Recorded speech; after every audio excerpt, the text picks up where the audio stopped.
नमस्कार, 9 की 9 खबर देख रहे हैं आप और मैं हूं आप सबके साथ अनूप। शुरुआत एक बड़ी खबर से करते हैं जो इस वक्त गोपालगंज से आ रही है। गोपालगंज में एक युवक की हत्या कर दी गई है। बताया जा रहा है कि घर से बुलाकर युवक की हत्या की गई है। युवक की खूब पिटाई की गई है और पीट पीट कर युवक की हत्या कर दी गई। चितौना हाई स्कूल के पास युवक का शव मिला है। मगहा में ससुराल में रहता था युवक। पुलिस इस शव को कब्जे में लेकर फिलहाल छानबीन में जुटी है। बड़ी खबर इस वक्त गोपालगंज से, जहां युवक की पीट पीट कर हत्या कर दी गई है। युवक को घर से बुलाया गया और उसकी पीट पीट कर हत्या की गई है। मुकेश हमारे सहयोगी इस खबर पर हमारे साथ जुड़े। मुकेश, क्या वजह बताई जा रही है हत्या के पीछे? देखिए अनूप, मैं बता दूं कि पूरा मामला जो है कटैत थाना के चितौनी का है और यहाँ पर मुन्ना बासखोर युवक है और जिसका सड़क के किनारे शव मिला था। और इसके बाद जो परिजनों का आरोप है कि इनकी बेरहमी से पिटाई की गई है और घर से बुला करके इनकी पिटाई की गई है और पिटाई करने के बाद इनका हत्या करने के बाद शव को फेंक दिया गया। और इस मामले में कटिया पुलिस ने शव को बरामद कर लिया है और गोपालगंज सदर अस्पताल में भेज दिया गया पोस्टमार्टम के लिए। अभी तक परिजनों ने लिखित शिकायत जो है नहीं दी है कितने लोगों को आरोपित किया गया है, लेकिन इस मामले में पुलिस का कहना है कि पुलिस पूरे मामले की छानबीन कर रही है कि हत्या की वजह क्या है। अनूप, मुकेश, अगर घर से बुलाया गया था तो किसी को तो पहचानते होंगे घर वाले, कैसे बुलाए? तो पर अब इस मामले में जो मेरी कटिया पुलिस की बात हुई, कटिया पुलिस का कहना है कि अभी परिजनों ने किसी को नामजद नहीं किया गया और परिजन से हम लगातार बात करने की कोशिश कर रहे हैं और परिजन अभी हत्या की जो वजह है वो अभी नहीं बता रहे कि क्यों हत्या की गई है। लेकिन उनका कहना है कि कुछ युवकों जो उसके साथ में दो काम करने वाले जो युवक थे उन लोगों के नहीं बुला करके उसकी हत्या की है। गोपालगंज से बड़ी खबर, जहां युवक की घर से बाहर बुलाकर हत्या की गई, पीट पीट कर उसे मौत के घाट उतार दिया गया है। मगहा में अपने ससुराल में युवक रहता था। हालांकि अब तक परिजनों की तरफ से लिखित शिकायत नहीं की गई, लेकिन परिजन जो है हत्या के आरोप लगा रहे हैं। खबर मुजफ्फरपुर से, जहां एक बच्चे की हत्या के बाद सनसनी फैल गई। घटना सकरा थाना इलाके के मुरौल गांव की है। बच्चे की हत्या गले में पहने जाने वाले सोने के लॉकेट के कारण हुई। जानकारी के मुताबिक 23 फरवरी की शाम को 7 साल के बच्चे आदित्य को गांव के युवक चंदन कुमार पहले तो बैला फुसलाकर अपने साथ ले गया और फिर बोरिया में पुल पर ले जाकर पानी में धकेल दिया। नदी में डूबने से आदित्य की मौत हो गई। सीसीटीवी फुटेज में भी 7 साल के मासूम को चंदन ले जाते हुए दिख रहा है। बताया जा रहा है कि आरोपी चंदन ने मासूम आदित्य से सोने का लॉकेट छीन लिया था, जिस पर आदित्य ने सबको बता देने की धमकी दी। धमकी से घबराए चंदन ने उसे पानी में धकेल कर उसकी हत्या कर दी। पुलिस ने आरोपी और उसके साथी को गिरफ्तार कर लिया है। साथी पर सोने का लॉकेट बेचने का आरोप है। लड़का, उससे पूछा गया कि इसको तुम क्यों मारे हो, क्या चाहिए इससे, तुमको क्या फायदा हुआ मारने से? बताया कि ये जो हनुमान जी पहने हुआ था ना, बस इसी के लिए हम इसको मारे। और पूछे कि जो हम ले रहे हैं तो मम्मी को नहीं ना बताएगा, तो ना हम बता देवे। तो बस बताने के भय से वो उसको उस गड्ढे में धकेल दिया। ये मर जाएगा तो साक्ष्य मिट जाएगा। उसी के बहाने से लड़का को साइकिल पे बैठा के इसी जगह से बैठा के ले गया और रास्ते में उसको एक बर्फ खरीद दिया, वो भी खरीद लिया और खिलाते हुए 3:43 में जो सीसीटीवी बता रहा है। आरा से भी एक बड़ी खबर इस वक्त आ रही है। आरा में भी एक युवक की हत्या कर दी गई है। गोली मारकर युवक की जान ली गई है। फोरलेन के पास से युवक का शव भी बरामद किया गया है। बताया जा रहा है कि 3 दिन से गायब था युवक और जमीन खरीद बिक्री का काम करता था। संकट मोचन नगर का रहने वाला था युवक, जिसकी गोली मारकर हत्या की गई है। आरा से बड़ी खबर, जहां युवक की गोली मारकर हत्या की गई है। हालांकि युवक का शव जो है फोरलेन के पास बरामद किया गया। 3 दिन से युवक जो था वो गायब था और जमीन की खरीद बिक्री का काम करता था मृतक युवक। संकट मोचन नगर का रहने वाला बताया जा रहा है मृतक को।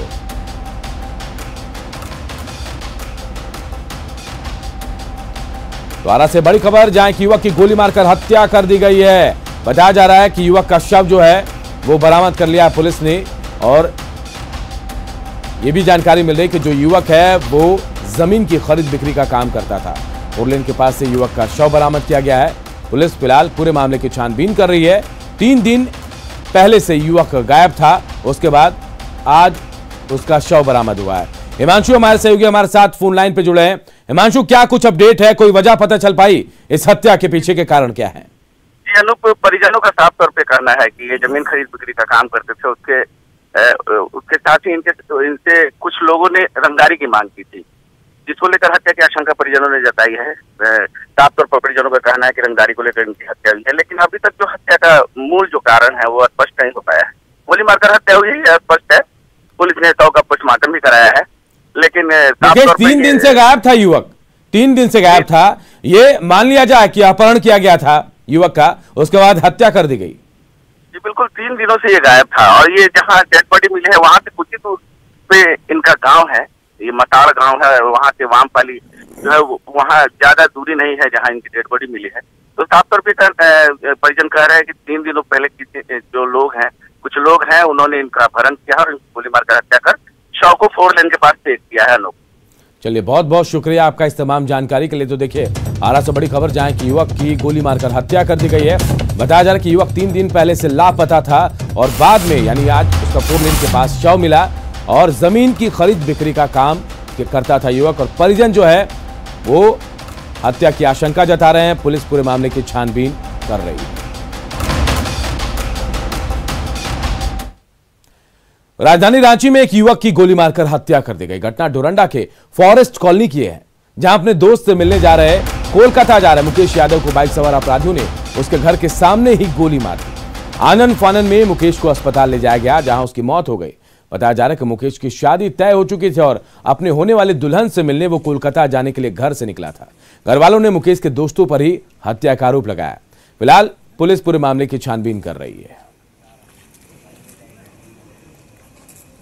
वो अपना एक दोस्त से मिलने के लिए कलकत्ता जा रहा था, तो वही फॉरेस्ट कॉलोनी के मोड़ पर उसको पता नहीं कोई मार के और चला गया। हम लोग को शक है कि उसका कोई दोस्त में ही से उसको ऐसा कोई किया है। दोस्त नहीं, पहले दोस्ती था, फिर टूट गया और जिससे दुश्मनी हो गया वही लोग उसके साथ ऐसा किया है, हम लोग को जहां तक लगता है। इधर रांची के गोंदा थाना इलाके में एक दंपत्ति की हत्या से सनसनी फैल गई। तेतरू पहान और उसकी पत्नी लखिया देवी की चाकू से गोदकर हत्या कर दी गई। कमरे से पति पत्नी का शव बरामद हुआ है। दोनों के शरीर पर चाकुओं के वार के निशान हैं। डायन बिसाही में दंपत्ति की हत्या की आशंका जाहिर की जा रही है। एफएसएल टीम ने भी मामले की छानबीन शुरू कर दी है। तेतरू उरांव लॉकडाउन से पहले स्कूल बस में खलासी का काम करता था, लेकिन लॉकडाउन में स्कूल बंद हो जाने के कारण स्कूल में ही माली का काम करने लगा। वहीं पत्नी रतिया देवी घरेलू नौकरानी का काम करती थी।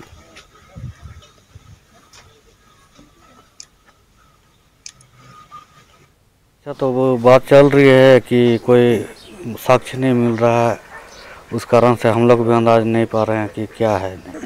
एक मेड का काम करते थे घर का, और दूसरा मैंने स्कूल में खलासी काम करते थे। तो लॉकडाउन में अभी वो बंद था तो माली का काम कर रहे थे। एफएसएल की टीम भी उसमें प्रॉपरली काम कर रही है, लेकिन जो अभी नेकेड आई से हम लोग को दिख रहा है वो एक शार्प कटिंग दिखता है जो उनके गले पे। तो उन सारे बिंदुओं पे देख रहे हैं कि किस तरह से हो सकता है, क्या क्या पॉसिबिलिटी है, उनका बॉडी जेस्चर क्या रहा है। छोटा कमरा है तो उसमें जो सामान का बिखराव है या जिस तरह से उनका बॉडी का पोजीशन है, वो सारी चीज़ें हम लोग उसको साइंटिफिकली देख रहे हैं ताकि सही निर्णय तक पहुंचा जा सके। इधर गुमला के कामडारा में अंधविश्वास में खूनी खेल खेला गया था। पुलिस ने हत्याकांड के 8 आरोपियों को गिरफ्तार कर लिया है। वहीं पूरे मामले को लेकर बीजेपी ने सरकार पर निशाना साधा और सदन में मामले को उठाने की बात भी कही है। गुमला में कामडारा नरसंहार का खुलासा, डायन बिसाही के नाम पर खूनी खेल, शिकंजे में हत्याकांड के 8 आरोपी।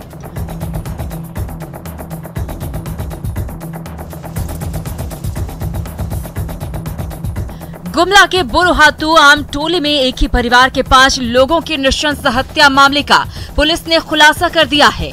पुलिस ने हत्याकांड के 8 आरोपियों को गिरफ्तार कर लिया है।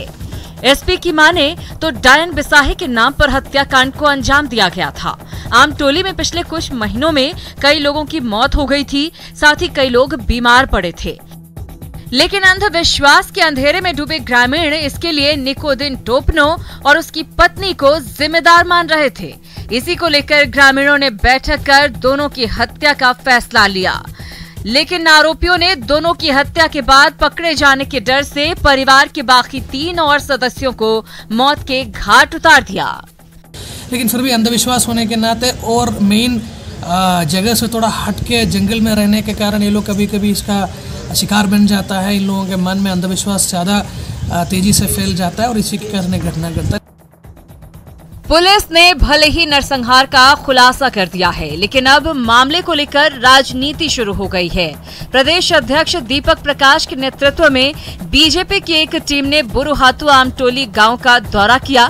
दीपक प्रकाश ने राज्य सरकार पर निशाना साधते हुए विधानसभा में मामले को उठाने की बात कही।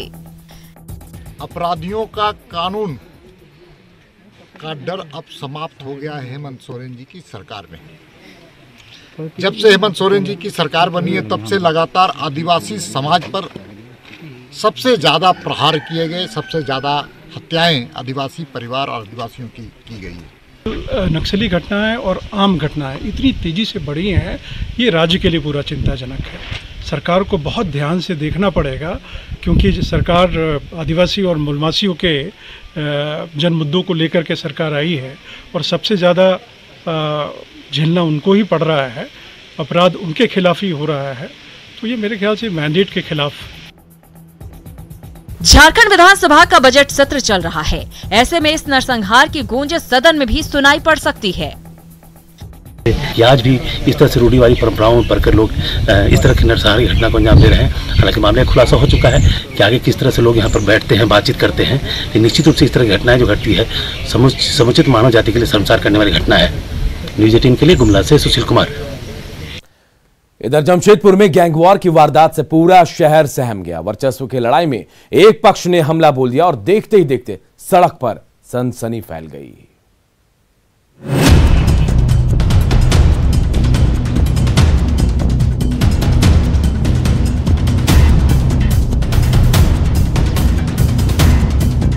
चंद सेकंड में जमशेदपुर सहम गया। सीसीटीवी की तस्वीरें बेखौफ गुर्गों की शिनाख्त करती है। देखिए कैसे एक गाड़ी बाइक को घसीटते हुए बीच चौराहे पर रुकती है। बाइक सवार युवक अपनी जान बचाकर भागता है, वहीं बोलेरो के बाहर विंडो से लटकता एक शख्स हाथ में बंदूक लेकर नीचे उतरता है। दूसरी ओर से भी गेट खुलती है और गुर्गे नीचे उतरकर भागता है। बीच सड़क पर सनसनी फैली है। किसी को कुछ समझ नहीं आ रहा है, लेकिन तस्वीर को एक बार फिर से रिवाइंड करके देखिए। बोलेरो के पीछे पीछे एक बुलेट भी आ रहा है। बुलेट के पीछे से उतरे इस अपराधी के हाथ में भी पिस्टल है और ये भी खून का प्यासा दिख रहा है। तीन लड़का था, तीन लड़का हमको देखा। अच्छा, भागा, उसे हम पकड़ने के तो अकेले था? तो उसको गोली लग चुका था पहले से? अंदर में लगा है? सोनारी में कागल नगर क्षेत्र के अंतर्गत एक क्रिमिनल है जिसका पूर्व में आपराधिक रिकॉर्ड है और वो अभी हाल ही में जेल से बाहर आया था। उसका नाम है सियाल। उसको पीठ में गोली लगने की बात सामने आई है और वहाँ घटनास्थल पे सीसीटीवी फुटेज और प्रत्यक्षदर्शियों के बयान के आधार पर अग्रिम कार्रवाई की जा रही है। अब गैंगवार के अगले फ्रेम को देखिए, कैसे फिर से बोलेरो मौकाए वारदात पर आती है। गेट खुलता है, गुर्गा उतरता है, बीच सड़क से बंदूक उठाता है। देखते देखते चारों गुर्गे बंदूक लेकर कुछ सेकंड सड़क पर इधर उधर देखता है और फरार हो जाता है। इसके बाद पुलिस बाइक से पहुंचती है। तब तक गैंगवार की एक खौफनाक फिल्म खत्म हो चुकी होती है। दरअसल वर्चस्व की लड़ाई को लेकर जमशेदपुर में गैंगवार हुआ है। बताया जा रहा है कि दोनों पक्ष का आपराधिक इतिहास है। वारदात सोनारी थाना इलाके की है। जमशेदपुर से आशीष कुमार तिवारी की रिपोर्ट, न्यूज 18।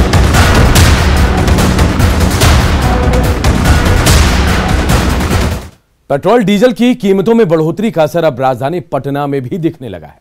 पटना में ऑटो यूनियन ने ऑटो के किराए में बढ़ोतरी कर दी है और अब पटना में ऑटो से सफर करना 25 से 30% तक महंगा हो गया। ऑटो रिक्शा के किराए में वृद्धि की मांग पिछले कुछ दिनों से चल रही थी। 11 फरवरी को डीटीओ, आरटीए सेक्रेटरी और ऑटो यूनियनों की बैठक में किराए में बढ़ोतरी पर सहमति बनी। इससे पहले कि विभाग उस पर विचार करता, ऑटो वालों ने खुद ही किराया बढ़ा दिया।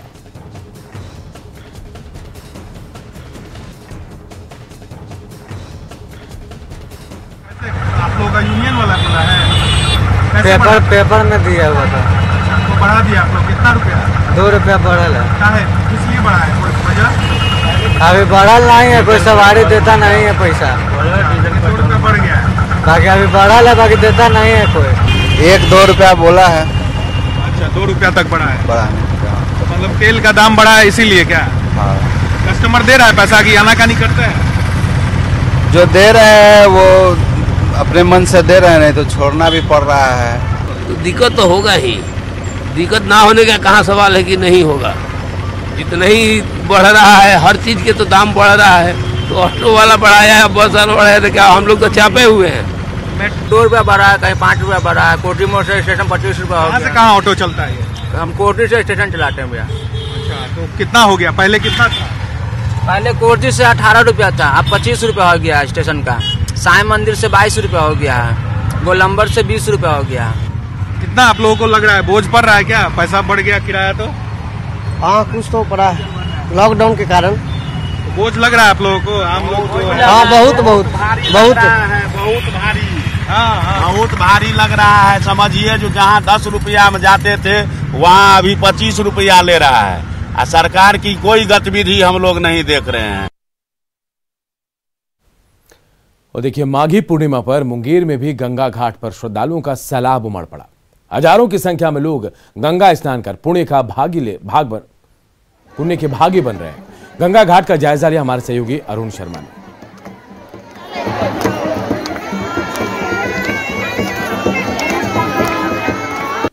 माघी पूर्णिमा को लेकर जिले के विभिन्न गंगा घाटों में गंगा स्नान करने वालों का तांता लगा सकता है। आप देख सकते हैं कि ये जिले का एक गंगा घाट है। आप देख सकते हैं कि जो लोग हैं गंगा स्नान को आए हुए हैं, कैसे आज माँ गंगा की पूजा में लगे हुए हैं तथा स्नान में लगे हैं। ये माना जाता है कि आज के दिन स्नान करने से पुण्य ज़्यादा मिलते हैं, ज़्यादा ये माघी माँ जो है ये ज़्यादा फलदायक होता है।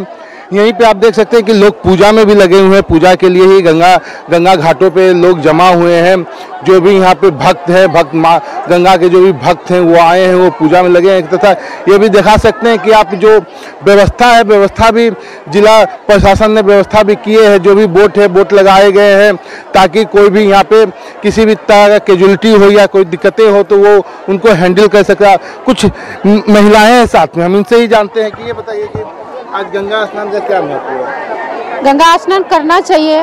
माघी पूर्णिमा है, पूर्णिमा में भगवान श्री राम जी का अति होता है, उसके लिए नहाना भी चाहिए। और बहुत जगह से आदमी सब आ रहे हैं, माता बहने जितने भी है, कहाँ कहाँ के आदमी सब आ रहे हैं, इसलिए नहाना बहुत जरूरी है। आज के दिन गंगा स्नान का विशेष महत्व क्या महत्व है? बहुत टाइपना का है, माघी पूर्णिमा है, आई महत्व बहुत है आज का नहाना। हाँ, पूजा पाठ करता है कार्तिक के और माघी पूर्णिमा के बहुत महत्व है। कहाँ से आए? हम आए हैं डी जमालपुर से, अमंतिका सिले जो है ना। तो क्या महत्व बताइए? गंगा स्नान का बहुत महत्व है। हाँ, तो वही महत्व है कि अथी मतलब आज पुण्य होगा नहाने से। और आज जो गंगा स्नान से वो काफ़ी पुण्य मिलता है। लोग अपने जो छोटे बच्चे हैं, अपने पति, अपने पिता, अपने भाई बहन के लिए, उनके स्वास्थ्य की कामना के लिए आज गंगा स्नान को लाए हैं। साथ में गंगा स्नान के बाद वो लोग दान पुण्य भी करते हैं। अरुण शर्मा, न्यूज़ 18, गंगा घाट। माघी पूर्णिमा के मौके पर पटना में भी गंगा तट पर भारी संख्या में श्रद्धालु गंगा स्नान के लिए पहुंचे। महिला और पुरुष गंगा स्नान के बाद भगवान सत्यनारायण की आराधना करते नजर आए। जायजा लिया हमारे सहयोगी अमित कुमार ने। माघी पूर्णिमा है और माघी पूर्णिमा के दिन जो है बड़ी संख्या में जो श्रद्धालु हैं वो पटना के गंगा तट पे जो है स्नान ध्यान करने आए हैं। और जो विधि विधान है उसके तहत जो है वो जो श्रद्धालु पूजा अर्चना कर रहे हैं। आज का दिन कहा जाता है कि काफ़ी शुभ माना जाता है और भगवान सत्यनारायण की आज पूजा की जाती है। तो यहाँ देख सकते हैं कि पटना के गंगा तट पर किस तरह से जो श्रद्धालु हैं वो यहाँ आकर के गंगा स्नान कर रहे हैं। लोग जो है वो पूजा अर्चना भी कर रहे हैं, गंगा जल का अभिषेक भी कर रहे हैं। तो इसको लेकर के जो इंतजाम जो है वो गंगा तट पे किया गया है बेहतर तरीके से। और यहाँ आप देख सकते हैं कि जो श्रद्धालु हैं वो पूजा अर्चना भी यहाँ पे कर रही हैं। और आ करके यहाँ पे स्नान ध्यान कर रहे हैं, पूजा अर्चना कर रहे हैं। और ये परंपरा जो है वो काफ़ी युग से चली आ रही है, युग से चली आ रही है। और आज भी जो माघी पूर्णिमा को लेकर के आस्था जो है वो लोगों में कम नहीं हुई है, अटूट ये आस्था है। और जैसा कि कहा जाता है कि भगवान सत्यनारायण की आज पूजा की जाती है और जो भी कामना, जो भी प्रार्थना श्रद्धालु करते हैं गंगा में डुबकी लगा करके, भगवान सत्यनारायण उनकी पूजा, उनकी कामना जो है वो जरूर पूरी करते हैं। उनकी माँ जो आराध्य होते हैं वो उनकी कामना को पूरी करते हैं। कैमरा पर्सन सुबोध के साथ अमित कुमार, न्यूज़ 18 पटना।